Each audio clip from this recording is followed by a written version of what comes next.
Rice of Ashoka. ನಮ್ಮ ಸ್ನೇಹಿತರು ಹೇಳಿದಂಗೆ ಇದು ರೈಸ್ ಆಫ್ ಸತೀಶ ಆಗಲಿ ಅನ್ನೋ ಆಸೆ ನನಗೆ ಆಗುತ್ತೆ ಕೂಡ.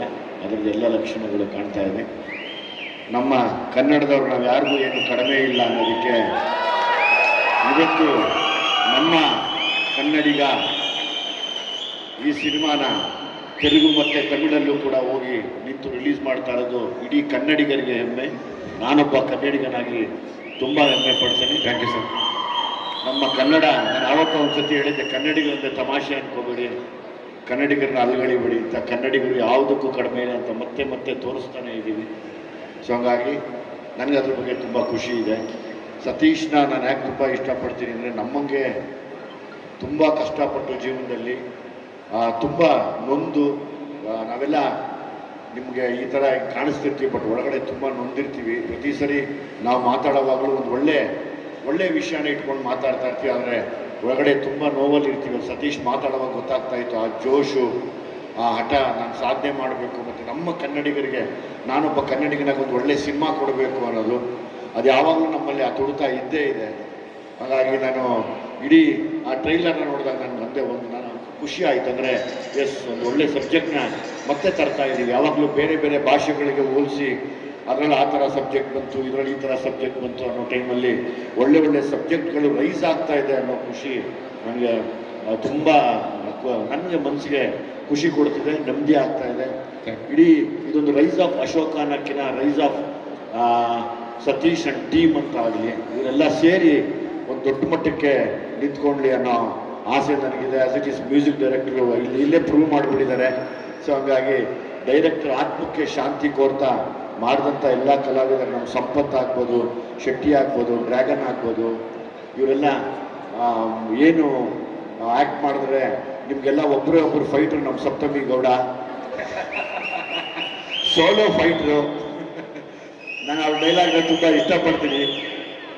ಏಯ್ ಡ್ಯಾಶ್ ಸಿನಾ, ನಿಂಗೆ ಐತೆ ಕಣ ನಿನಗೆ ನಾವು.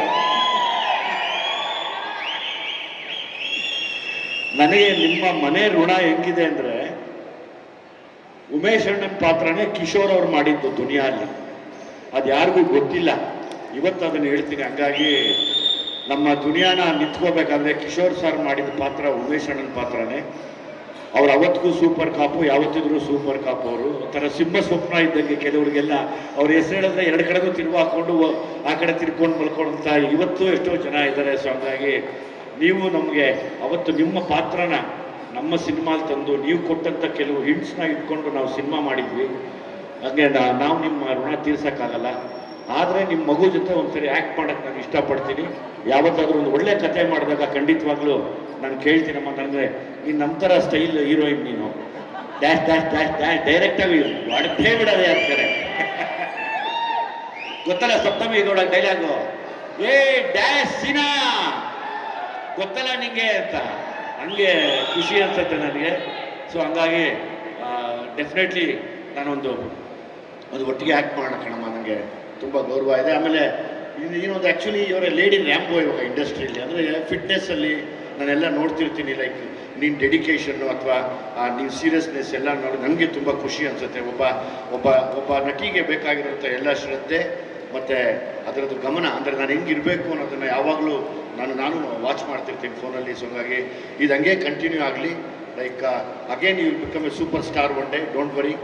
ಹಾಗೇ ಆಗುತ್ತೆ. ಅದು ಆ ಕಾಲ ಹತ್ರ ಬರ್ತಾ ಇದೆ ಅಂದ್ಕೊಳ್ಳೋಣ. ಯಾವಾಗಲೂ ಒಳ್ಳೇದೇ ಬಯಸೋಣ, ಒಳ್ಳೇದನ್ನು ಅಂದ್ಕೊಳ್ತಾ ಇರೋಣ, ಎಲ್ಲ ಒಳ್ಳೇದೇ ಆಗುತ್ತೆ. ನನಗೆ ನಿಮ್ಮ ತಂದೆಯವ್ರ ಮೇಲಿರುವಂಥ ಅದೊಂದು ದೊಡ್ಡ ಋಣ. ಗೊತ್ತಿಲ್ಲ, ಒಂದು ದಿವಸ ನಿಮ್ಮದು ಒಂದು ಕತೆ ಮಾಡಬೇಕು ಅಂತ ಆಸೆ ನನಗೆ. ನಾವು ನಿಮ್ಮ ಮನೆಗೆ ಬರ್ತೀವಿ, ಒಂಚೂರೆಲ್ಲ ಒಂದಷ್ಟು ಹಿಂಟ್ಸ್ ಕೊಡಿ. ಕಟಿಂಗ್ ಪ್ಲೇನ್ ಹಿಡ್ಕೊಂಡು ಅಲ್ಲಿ ಕಿತ್ತಾಗ್ತಾ ಇದ್ದಿದ್ದು, ಬೂಟ್ಕಾಲಲ್ಲಿ ಹೋಗ್ಬಿಡ್ತೀವಿ ಗೋಳಿ ಮಕ್ಕಳ ಅಂತ ಇದ್ದಿದ್ದು, ಅದೆಲ್ಲ ನಾವು ನೋಡ್ತಿದ್ದೀವಿ.